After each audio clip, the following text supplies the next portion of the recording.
ṣé Bridget ó ń jáfikán ìyàwó Yenusi ìyàwó Anini olórí burúkú diversion nìyẹn ẹ rí pé díẹ̀ mo sì ṣe show ẹ̀ dẹ̀ wá dùn o àwọn èèyàn kò rẹ́rìn lọ rẹpẹtẹ mi mọ nǹkan tí mo fi sínú show yẹn tó fi dùn bẹ́ẹ̀ yẹn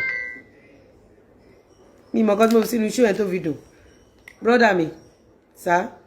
ẹ̀yin tèmi Lizzy Anjorin ti bẹ̀rẹ̀ pẹ̀lú Ìyábọ̀ Òjó ó tún ti sọ̀rọ̀ nípa arábìnrin náà ó sọ̀rọ̀ gidi gan ó tún bú nínú fídíò tí ẹ̀ ń wò yìí ẹ fi ara balẹ̀ kí ẹ gbọ́ nǹkan tí Lizzy Anjorin tí ó sọ nínú fídíò tí ẹ̀ ń wò yìí ó tún sọ̀rọ̀ nípa Bridget náà ó sọ̀rọ̀ nípa rẹ̀ o ẹ fi ara balẹ̀ kí ẹ gbọ́ nǹkan tí Lizzy tún ní láti sọ fún wa ní àárọ̀ yìí ó ti yá.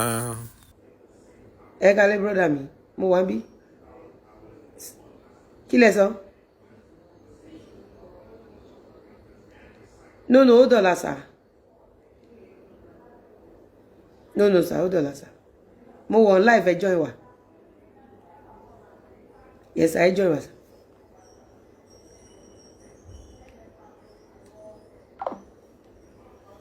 You don't understand so ọmọ mi wà age 1 ló máa pick ọmọ mi wà age 10 ló máa pick ọmọ mi wà age 20 ló máa pick ọmọ mi wà age 30 ló máa pick ọmọ mi wà age 40 ẹ wo bàbá rolling dollar 80s ni bàbá rolling dollar tó pick òun la fi ń sọ fún gbogbo ẹ̀yin ọ̀dọ́ pé ẹ má bẹ̀ẹ̀dẹ̀ jẹ́ kẹ́ tó dẹ̀dẹ̀ ìwọ tó ní kí n rest yẹn wà tí Ìyábọ̀ Òjó jọ máa ṣọ́kù papọ̀ láìpẹ́ ọjọ́ yín ni torí mi ò pè é síbi olórí burúkú yín ẹ ń fòkú gba donation kò sẹ́ni tó rí ti yín rò.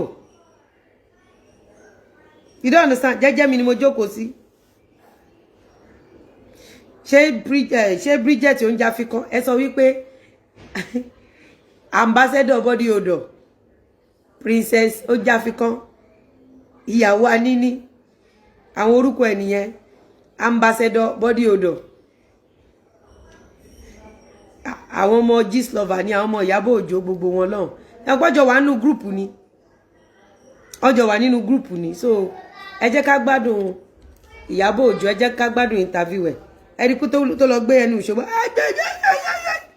ó tún gbé Quran obìnrin yẹn ló gbà mí lọ́wọ́ ẹ jẹ́ ká ti ẹ̀wẹ̀ sí wọn díẹ̀ ká tó máa lọ ẹ jẹ́ ká wẹ̀ sí ẹnu ìṣó àti Ìyábọ̀ Òjó díẹ̀ ẹ̀sìn yìí pọ̀ fún wọn ní bọ́nú ẹ̀sìn yẹn pọ̀ gan-an ó dáná ẹnu ìṣó fẹ́ ó tiẹ̀ ní ṣó kan tó kọ́kọ́ ṣe jẹ́ ń wá yẹn lọ oníṣòwò kan tó kọ́kọ́ ṣe ó dà pé download ló wà ẹ má wọrí ẹ jẹ́ kí n play yẹn Ìyábọ̀ ti fi donation báyé jẹ́ gan ẹ wọlé lójútì ẹ má gbọ́ lójútì mi mo ti gbọ́ mo ń bọ̀ ṣé bó ti ní mi lójútì ṣe bí Ìyábọ̀ Òjó tó dẹ̀ ń fòkú ọmọ ọlọ́mọ gba donation tó dẹ̀ ń fòkú tiẹ̀ náà gba donation ṣé bó lójútì ambassador body odor ni onja fi kan Bridget show ẹ dùn bí wàláì show ẹ lọ àwọn èèyàn fẹ́ rẹ́rìn pa ó dà bó ti ṣe àwọn èèyàn gan me I always say the truth inú ẹgbẹ́ àgbésùn pikin ambassador ẹ jẹ́ ká gbọ́ jàre ẹ máa gbọ́ for the fact pé mo wá bá ẹ̀rọ aláìlójútì lójútì irú kí ló tàn níbi báyìí tójú ẹ smooth tójú ẹ padà wá ríra dáadáa inú mọ́tò onímọ́tò tó wá lọ jókòó sí ó tún tan ẹ́ńjìnì lórí pé wà tí Ìyábọ̀ fẹ́ gba donation fẹ́ ṣe ṣó fún Lizzy ṣó fẹ́ forúpa rẹ̀ ẹni ògo máma bẹ́ sódò ògo máma para rẹ̀ bẹ́ẹ̀ lówó fòfò lówó báyìí ògo máma para ẹ̀ ìbẹ̀rù bẹ́ tẹ̀tẹ̀ ògo máma kán sódò yeyeyeyeye mo ń gbọ́. for the fact pé mo wá bá ẹrọjọ́ ọkùnrin kan tí ò ní láárí. ò ní láárí ò ṣe ṣebí ìyí tẹ́ ẹjọ́ yanjú ọmọ ọlọ́mọ tẹ́jọ́ fi ń gba donation ṣebí yẹn ṣáà ní láárí ṣá ò ṣe mo dúpẹ́ ẹjọ́ ẹ̀kọ́ àwọn tó dáwó fún ẹni àwọn tó dá má bínú pẹ̀lẹ́ àṣẹ̀ṣẹ̀ gẹ̀ẹ́tì ẹni pẹ̀lẹ́ ẹ̀rọ pẹ̀sẹ̀ pẹ̀lẹ́ èwo náà fún ẹ mú ń bẹ̀ Ogo Kazongo, Ogo Kazongo. Èwo náà fún ẹ mú bẹ̀, kò ní lárí àbí ó ṣe. Adúpẹ́. Ṣé Ìyábọ̀ ṣáà ní lárí ṣá? Pẹ̀lú òkú Sàríyù, òkú àtòkú Mohbad tó fi ń tọrọ bárà. Pẹ̀lẹ́, pẹ̀lẹ́, pẹ̀lẹ́. Gbogbo ẹnu mo fi fọ́. Ọkùnrin tó bá ní lárí. Kò ní lárí, ó ṣe, mo ń gbọ́. Kò ní kó lọ lé obìnrin.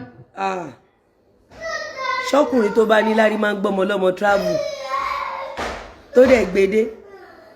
Tí àdẹ̀mọ̀ àmọ́ venue tọmọ ti kọrin. Tádẹ̀ rí royalty ọmọ dọ́là. Ṣọ́kùnrin tó ní lárí a máa ṣe bẹ́ẹ̀. Ṣọ́kùnrin tó ní lárí a máa lọ yọmọ lọ́mọ lọ́dọ̀ ọ̀gá ẹ̀. What is it, mama? Oh, see my princess. What is it? Come. No. Come. Let me see you. Come and kiss mommy. Coming. You are coming. Okay. What do you want? Where's your book? Where's your story book? Go and call me Abefe. Abefe?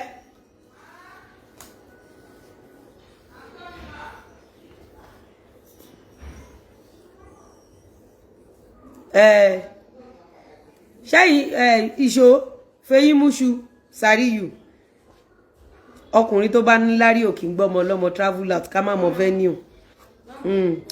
Ọkùnrin tó bá ní lárí kò ní push narrative pé ọmọ ọlọ́mọ ó ṣàbúrú fọmọ ọlọ́mọ. Ọkùnrin tó bá ní lárí ó gbọ́ mi kò ní máa gbọ̀n rìrì ṣàbúrú lórí social media.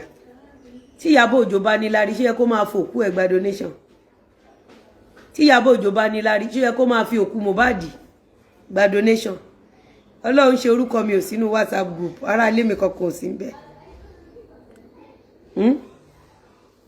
Nice meeting you. I'm one of your biggest fan in London. Oh, Afa Prince, how are you, my brother?